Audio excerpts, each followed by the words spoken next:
Mum had developed vertigo, and she went to her doctor in Warrnambool, who said, there's something going around town, take these antibiotics, it's a virus, you'll be all right.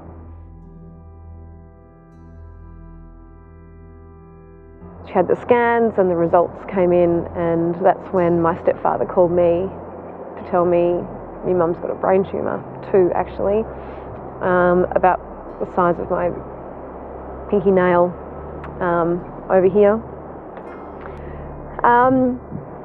2 days later, my mum was flown on a fixed-wing aeroplane to Melbourne. And then 7.5-hour surgery happened on the Sunday. They told her that because of the location of the tumour, there was a chance she might wake up with a numb leg, left leg, but hopefully the feeling would come back. And so she started doing a little bit of rehab on her hand, and then one day the hand went as well. So my mum went from being the most active person I've ever known to never walking again. So her leg never came back, her arm never came back, and she was in a wheelchair or bedbound for what ended up being the rest of her life.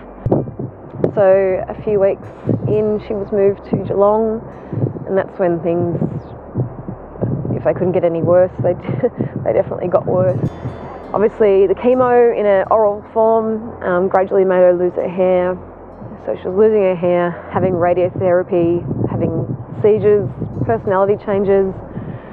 We managed to get her home to the farm a couple of times, but it was extremely difficult. Transferring from the car to a wheelchair, getting her inside, transferring her onto the toilet. Her demands were also hard to handle. She'd get frustrated. It was a really, really hard time.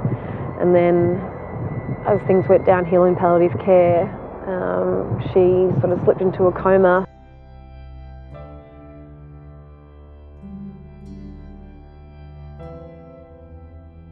One Friday night, after pretty much sleeping on the floor in the hospital for 2 weeks, I drove back down, came here to work on Saturday, and the phone rings and they said, things have changed overnight, you need to come back.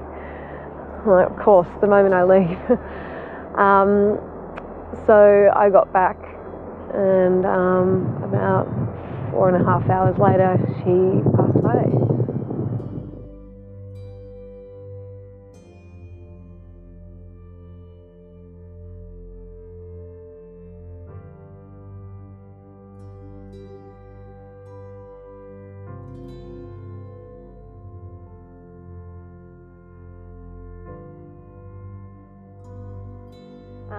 My first Walk for Brain Cancer event was last year, and just to walk a couple of Ks and be with people who know what you're talking about, be with people who have experienced the same awful things that you've witnessed is really important.